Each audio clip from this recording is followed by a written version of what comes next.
میں ہوں سلمان رشید اور یہ ہے ایک مسافر کی دنیا۔ یہ جو آج میں کر رہا ہوں یہ ہمارے دوست جو ہیں دھرمیش تھاپر، انہوں نے مجھے فوراً یاد کرا دینا ہے کہ یہ پہلے ہو چکا ہوا ہے، یہ پہلے ہو تو چکا ہوا ہے بہن، پر یہ لوگوں کو یاد کرانے کی ضرورت ہے، کیونکہ ابھی چند روز پہلے میں وہاں سندھ میں تھا تو وہاں کچھ لوگوں سے بات ہو رہی تھی تو وہ کہتے تھے یہ تو ہمارے لیے خبر ہے، نہیں یہ نہیں ہے، یہ ایسے غلط بات کر رہے ہو۔ تو میں نے کہا کہ جناب وہ میں پہلے بھی یہ کر چکا ہوں، میرے یوٹیوب چینل پہ یہ ایک ایپیسوڈ ہے اس بات پہ ہوا، لیکن انہوں نے کہا نہیں ہمیں دوبارہ بتاؤ یہ کیا ہے سارا قصہ۔ وہاں تو میں سنا آیا تو وہ کہنے لگے یہ تو کسی کو بھی نہیں پتہ، تو یہ سر عام ہونا چاہیے، عام ہونا چاہیے۔ یہ بات یوں ہے کہ جناب 1991 میں 1991 کے اندر جب میں رائل جیوگرافیکل سوسائٹی میں وہاں لندن میں ایک ریسرچ کر رہا تھا تو اس دوران مجھے پتہ چلا، تب میں نے پہلی بار وہاں پہ وہ کچھ ڈاکیومنٹس پڑھے جن سے مجھے پتہ چلا کہ یہ کیا حالات تھے، اور پھر چونکہ پہلی کی کچھ کتابیں پڑھی ہوئی تھیں، 1937 کی جو شخصگام ریور ایکسپیڈیشن تھی ایرک شپٹن کی، وہ کتاب کی صورت میں ہے، میرے یہاں بک شیلف میں رکھی ہوئی ہے، بلینک آن دا میپ، اور وہ ہمارے دوست محمد عبدہو نے اس کو اردو میں بھی ٹرانسلیٹ کر دیا ہے، خلا کے اس پار، وہ بھی یہاں کہیں اوپر رکھی ہوئی ہے۔ تو وہ بلکہ میرا خیال ہے اس کو میں نے ریویو بھی کیا ہے ڈان کے لیے، بڑا اچھا ترجمہ کیا نوجوان نے۔ تب یہ پتہ پڑا کہ یہ جو شخصگام ندی تھی جو کہ اب چین کے اندر ہے، یہ اس زمانے میں انڈیا کا حصہ ہوتی تھی، 1937 کی بات کر رہا ہوں، ابھی پارٹیشن نہیں ہوئی، تو وہ انڈیا کا حصہ ہوا کرتی تھی۔ اور پھر پرانے نقشے بھی تھے۔ جب میں نے ایک بڑی ماؤنٹن واکنگ ایکسپیڈیشن کی تھی 1990 میں، بڑا میں چاہ چڑھیا ہوا سی کہ میں اتھے جاواں جتھے آج تو پہلا ایکسپلوررز گئے سن صرف، تو اس کے لیے مجھے کچھ نقشے وہاں سے باہر سے منگوانے پڑے، کیونکہ پاکستان میں تو نقشے ملتے نہیں ہیں، ہر چیز تو سیکرٹ ہے یہاں پہ ہے نا، یہ بھی سیکرٹ وہ بھی سیکرٹ، کیمرہ نہیں کڈنا مطلب جرم ہو جائے گا، دشمن کے ہاتھ لگ جائے گا۔ ابھی تک وہی ہے، چلو 1990 میں تو گوگل ارتھ ایجاد نہیں ہوا تھا، اب تو گوگل ارتھ ایجاد ہو چکا ہوا ہے، پر وہ جڑے ساڈے وہ نے نا، وہ حالی ذکر اتھے ہی پھنسے نے کہ وہ دشمن دے ہاتھ لگ جائے گا، پتہ نہیں کہڑے دشمن دے ہاتھ کی لگ جائے گا۔ تو وہ میں نے نقشے باہر سے منگوائے، میرا ایک ڈچ دوست تھا رونلڈ فان ڈین بوم، وہ میرے لیے چھٹی گیا ہوا تھا، یہاں پڑھاتا تھا لاہور میں، اور یہ وہ زمانہ ہے جب یہاں افرنگی لوگ ٹکا ٹوکری ایسے ہی گھوما پھرا کرتے تھے، ہن تو کوئی نظر آئے تو اغوا ہو جائے گا فوراً۔ تو وہ اپنا رونلڈ واپس آ رہا تھا، میں نے اسے کہا کہ یار یہ نقشے مجھے چاہیے، تو وہ وہاں سے نقشے لے آیا۔ تو اس میں بھی جو بارڈر بنا ہوا تھا ایک نقشے کے اوپر، جو کہ شمشال کے شمال کا جو علاقہ تھا، وہاں پہ وہ بارڈر وہاں تھا جو اب علاقہ چین کے پاس ہے۔ جب میں 1990 کی اپنی ایکسپیڈیشن کے بعد 91 میں جب میں رائل جیوگرافیکل سوسائٹی میں ریسرچ کر رہا تھا تو وہ تب مجھے پتہ پڑا کہ ہوا کیا تھا۔ وہ ہوا یہ تھا کہ 1962 کے اندر انڈیا اور چین کی آپس میں لڑائی لگ گئی۔ وہ ایک علاقہ ہے جسے اکسائی چین کہا جاتا ہے، اور یہ نام پرانا ہے، یہ کرغز یا ویگر زبانوں کا لفظ ہے، ترکی سے جو نکل کے آئی ہیں، اک سفید سائی ریگستان یا ریت، یعنی سفید ریت والا ریگستان، سفید ریگستان چین والا، تو کچھ اس کا اس کے ساتھ تو جڑتا ہوگا پرانے زمانے میں کوئی چین کے ساتھ تعلق۔ لیکن میں آپ کو ایک بات بتا دوں، یہ کیونکہ بعد میں پھر یہ رہ جائے گی، یہ بات میں آپ کو بتا دوں کہ جب 1887 کے اندر 1887 کے اندر فرانسس ینگ ہسبینڈ، جو کہ اس وقت ایک لیفٹیننٹ تھا برٹش انڈین آرمی کے اندر، مری میں پیدا ہوا تھا ویسے وہ وہاں منچوریا سے چلا تھا چین میں، اور اوور لینڈ سفر کر کے اس نے کراکرم پاس کے رستے شری نگر پہنچنا تھا، لیکن جب وہ ابھی وہاں پیچھے ہی تھا یارکند کے اندر تو اس کو چٹھی یہاں سے ملی کہ اس رستے تم نے نہیں آنا، تم نے دوسرے رستے آنا ہے۔ بہرحال وہ علیحدہ کہانی ہے اس کی پوری، اس کے اوپر بھی میں بات کر چکا ہوں۔ وہ جب وہاں یارکند میں تھا نا تو جو یارکند کا سردار تھا، یہ چھوٹی چھوٹی وہ تھی نا پرنسپیلٹیز، ہر ایک کا اپنا ہی سردار ہوا کرتا تھا، وہ دوسرے کے ساتھ اٹ کتا ہی ہوا رہتا تھا ہر وقت۔ اس نے ینگ ہسبینڈ کو تقریباً ایسے ہی کہا کہ او بھائی ساڈی جان چھڑاؤ یار، ہے اپنا لے جاؤ تسی سارا، سان نہیں چاہیے اکسائی چین والا کیس، کیونکہ ہنزا کے جو ڈکیت تھے، ریڈرز جو تھے، وہ وہاں جا کے لوٹ مار کرتے تھے، جو کہ ویسے غلط طور پہ آج کل ہنزا والے سمجھتے ہیں کہ جی اسی گھروں نکلی دا سی روٹی کھاندے کھاندے ہاتھ پونجے قافلہ لٹیا پھر آ کے گھر بہ گئے، ایسے نہیں تھا بھائی جان، وہ وہاں جا کے لوٹا کرتے تھے۔ تو وہ نہ ان سے بڑے تنگ تھے ہنزا کے لٹیروں سے، تو اس نے تقریباً ینگ ہسبینڈ کو ہاتھ جوڑ کے کہا کہ یار یہ رکھ لو اپنے پاس، ہمیں نہیں چاہیے۔ وہ فرسٹریٹڈ تھے چینی اتھارٹیز جو تھیں، اور وہ جو لوکل سردار تھے جو کہ کرغز تھے، وہ کہتے تھے کہ یہ بہت ہی تنگ کرتے ہیں۔ بہرحال یہ اکسائی چین کا علاقہ جو تھا نا، یہ اس کے اوپر انڈیا اور چائنا کی 1962 کے اندر لڑائی چھڑ گئی، اور پتہ نہیں کس نے کس کو مارا، لیکن یہ ضرور ہوا کہ ایک سٹینڈ آف سا ہو گیا۔ آپ اس تصویر میں جو دیکھ رہے ہیں، آپ کو جہاں میں نے گلابی سا دائرہ لگایا ہوا ہے، وہ شیر کے منہ کی شکل نظر آ رہی ہے، مجھے شیر کے منہ کی شکل نظر آتی ہے۔ تو وہ جو اوپر والا اس کا حصہ ہے وہ اکسائی چین ہے۔ تو یہ وہ جو علاقہ تھا نا، وہ چین کو چاہیے تھا، اور وہ یوں چاہیے تھا کہ اس زمانے میں، اب تو چین والے تو یاجوج ماجوج ہیں، انہوں نے اب تو وہاں سے ریلوے لائن بچھا دی ہے، یعنی آپ شنگھائی بیجنگ کہیں سے بھی ٹرین پہ بیٹھیں اور لاسا پہنچ جائیں، اور ٹرین بھی سپر سپیڈ ہے۔ جیسے ہمارے ایک ڈفر نے کہا تھا کہ وہ سپیڈ کی لائٹ سے بھی تیز چلتی ہیں ٹرینیں، تو وہ سپیڈ کی لائٹ سے تو نہیں تیز چلتی، لیکن چلتی بڑی تیز ہیں۔ اور وہ اب ادھر سے انہوں نے جوڑ لیا۔ ان کو ضرورت تھی یہاں سے آسان، یہیں سے آنے کا تھا کہ آپ زنجانگ چین چلے جائیں، وہ پہنچنا آسان تھا، اور اکسائی چین سے گزرنا پڑتا تھا۔ اور اوپر پہاڑوں پہ انڈیا کے پاس چونکہ وہ حصہ تھا تو وہ انڈیا بیٹھا ہوا تھا، تو انہوں نے یہ جب حصہ لے لیا تو کچھ جو حصہ پاکستان کے پاس تھا نا، جس میں K2 تھا، K2 کا اب اگر آپ دیکھیں تو جو ناردرن فلینکس ہیں، شمالی جو اس کی دیوار ہے،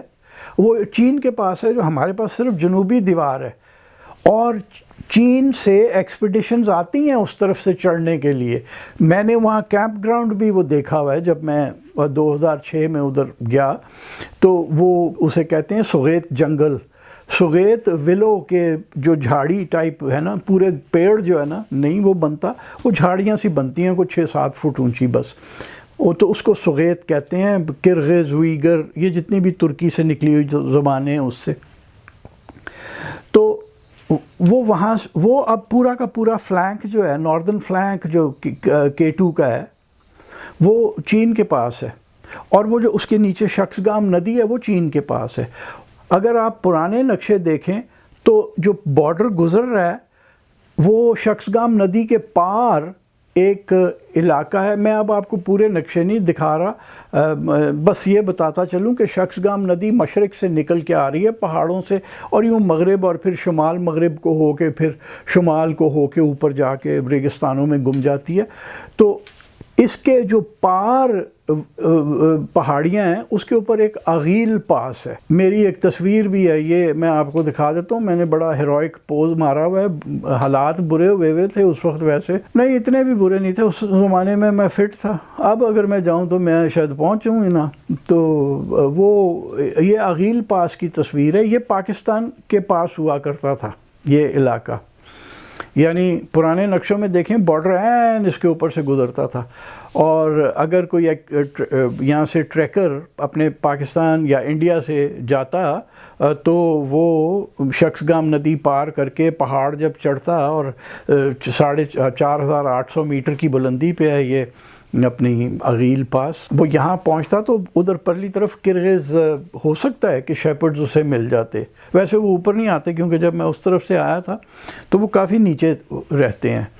بالکل عغیل پاس تک نہیں آتے۔ ان کا جو آخری کیمپ ہے عغیل پاس کے نیچے، وہ یہاں سے کوئی 4 گھنٹے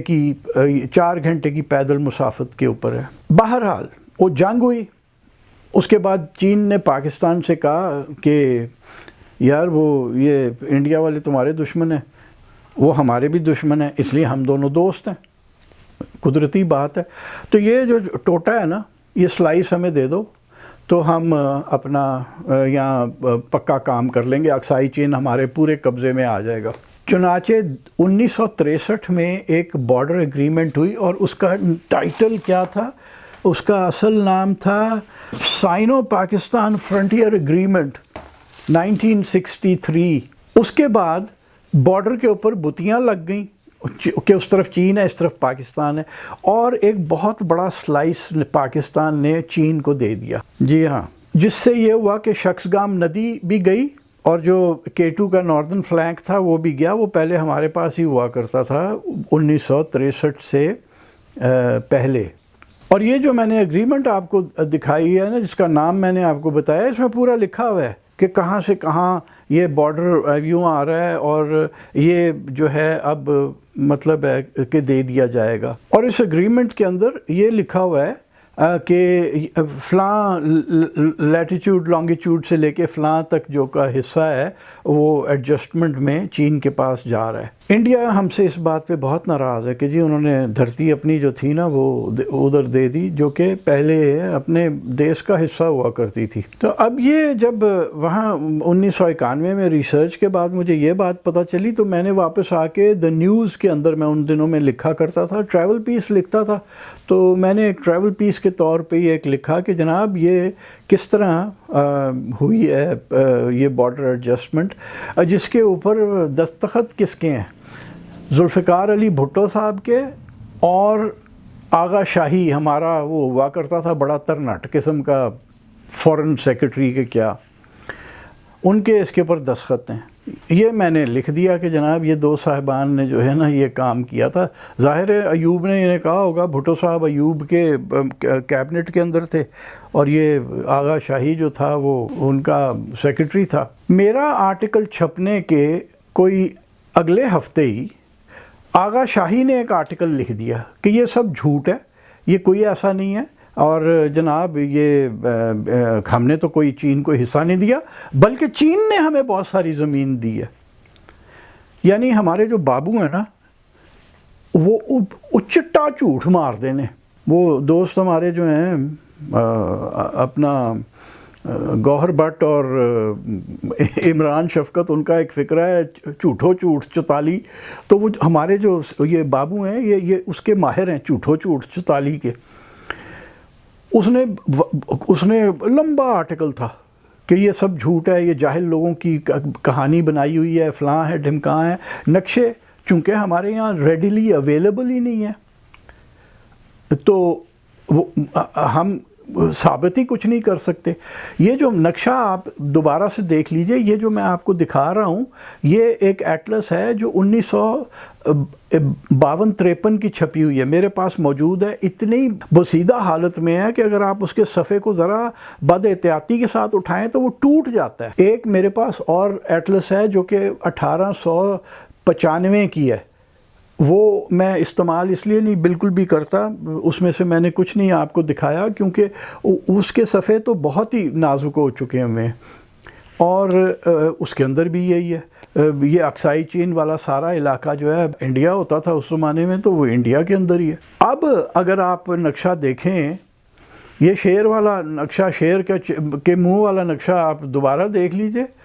اور یہ جو نقشہ ہے یہ وہ ہے جو پاکستان کا سرکاری نقشہ ہے۔ بیچارے انڈیا والے جو ہے نا سادے، ابھی تک انہوں دا دل حالی تک نہیں مانتا کہ یار ساڈا علاقہ دیتا ہے چین نو، وہ ابھی بھی نقشے میں وہ اپنے پاس ہی کلیم کرتے ہیں، بلکہ اس کے اوپر لال لائنیں لگائی ہوتی ہیں، ڈسپیوٹڈ ٹیریٹری یا کچھ اس قسم کا لکھا ہوتا ہے شاید۔ تو یہ ہمارے جو سرکاری نقشے ہیں اس میں اب وہ شیر کا منہ ایسے جیسے کہ اوپر سے نا کسی سرجن نے چھری سے کاٹ دیا، تو وہ کاٹ دیا گیا۔ تو یہ آغا شاہی ٹائپ کے جو لوگ تھے نا، ان کی باتیں ماننے کی ضرورت نہیں ہے۔ اصلیت یہ ہے کہ یہ دیا گیا ہے، آپ کے پاس پرانے نقشے اگر آپ دیکھنا چاہتے ہیں تو اگر آپ کامنٹس میں کریں گے تو میں آپ کو ایک ویب سائٹ بتا دوں گا۔ یونیورسٹی آف ٹیکسس نے وہ سارے نقشے انڈیا پاکستان کے اپنے ویب سائٹ پہ ڈالے ہوئے ہیں، آپ ڈاؤن لوڈ کر کے پرنٹ کرا سکتے ہیں، آپ اس کو جس طرح مرضی استعمال کریں، وہ پبلک پراپرٹی ہے اب، تو اس میں کوئی سیکرٹ نہیں ہے۔ دشمن کے ہاتھ لگ چکے ہیں وہ نقشے، تو وہ آپ بھی دیکھ لیجئے، آپ کو بھی پتہ چل جائے گا کہ پہلے بارڈر کہاں سے گزرتا تھا اور اب کہاں سے گزرتا ہے۔ تو یہ داستان جو ہے یہ یوں دہرانے کی ضرورت پڑی کہ یار لوگوں کو پتہ ہی کچھ نہیں ہے، یہ بالکل مطلب ہم لا علم ہیں۔ اور یہ جو بارڈر ایگریمنٹ ہے یہ بھی اب کوئی سیکرٹ نہیں ہے، آپ گوگل کر لیجئے، سائنو پاکستان فرنٹیئر ایگریمنٹ، آپ گوگل کر لیجئے، ٹھا کر کے آ جائے گی، اور پاکستانی ویب سائٹس کے اوپر ہی ہوگی۔ اور ہو سکتا ہے کہ میرے اس وی لاگ کے بعد پاکستان کے وہ جو ویب سائٹس والے ہیں وہ کہیں یار کتنے پھنس گئے ہیں، وہ ریموو کر دیں تو آپ ترنت دیکھ لیں، ورنہ آپ کو نہیں ملے گا۔ پھر یہی ہوگا، آغا شاہی کا کوئی اولاد جو ہے وہ اٹھ کے کہہ دے گی کہ نہیں یہ تو جھوٹ ہے۔ تو جھوٹو جھوٹ چوتالی والا کیس ہے بھائی جان۔